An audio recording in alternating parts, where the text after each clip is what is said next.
नमस्कार श्रोते हो, रेडिओ जयंतच्या आनंदी कट्ट्यावर मी अनुराधा आपण सर्वांचं मनपूर्वक स्वागत करते. श्रोते हो, आजच्या आनंदी कट्ट्यावर एक बोधकथा.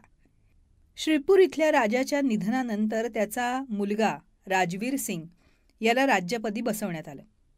राजवीर सुद्धा वडिलांसारखा साहसी होता, पण पाठीशी अनुभव कमी असल्यामुळे अनेकदा संकटात तो घाबरायचा.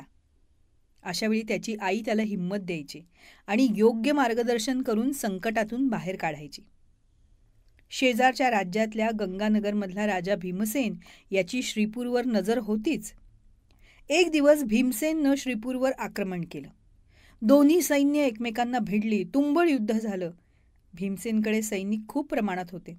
आतापर्यंत श्रीपूरचा आधीचा राजा म्हणजे राजवीर सिंगचे वडील राजा दिलीप सिंह यानं कमी प्रमाणात सैनिक असून सुद्धा भीमसेनाविरुद्ध केवळ धाडसी आणि कल्पक वृत्तीनं युद्ध जिंकली होती.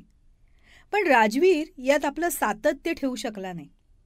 मग काय, 2च दिवसात भीमसेननं 4 मैल भागावर आपला ताबा मिळवला. राजवीरच्या तोंडून कमी सैनिकांमुळे आपल्याला हार पत्करावी लागली हे जेव्हा त्याच्या आईनं ऐकलं तेव्हा मनात काहीतरी ठरवलं. राजा राजवीर रोज झोपण्याआधी राजमातेचं दर्शन घ्यायचा. आजही तो राजमातेचं दर्शन घ्यायला आला होता.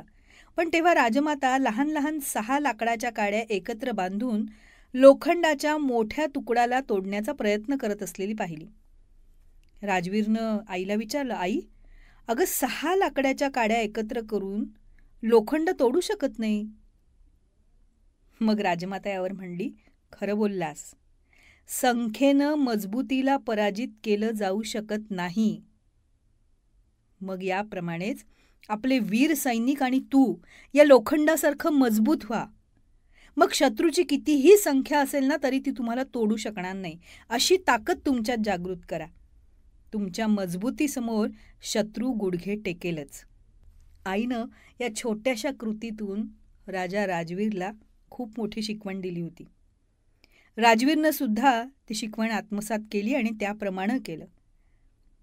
त्यानं आपल्या सैनिकांना त्याचप्रमाणे प्रशिक्षण दिलं आणि मग भीमसेनाला हरवून युद्धात विजय संपादन केला. या बोधकथेचं तात्पर्य हेच की दृढ मनोबलानं हारलेलं युद्धही जिंकता येतं. काही वेळा दृढ निश्चय आणि ठाम मनोबल हे यशाचं इंगित ठरतं. त्यामुळं कुठलंही काम करायचं असेल तर त्यासाठी दृढ निश्चय आणि ठाम मनोबल असणं हे गरजेचं आहे. कारण हे दोन्हीही आपल्या यशाचे वाटेकरी असतात.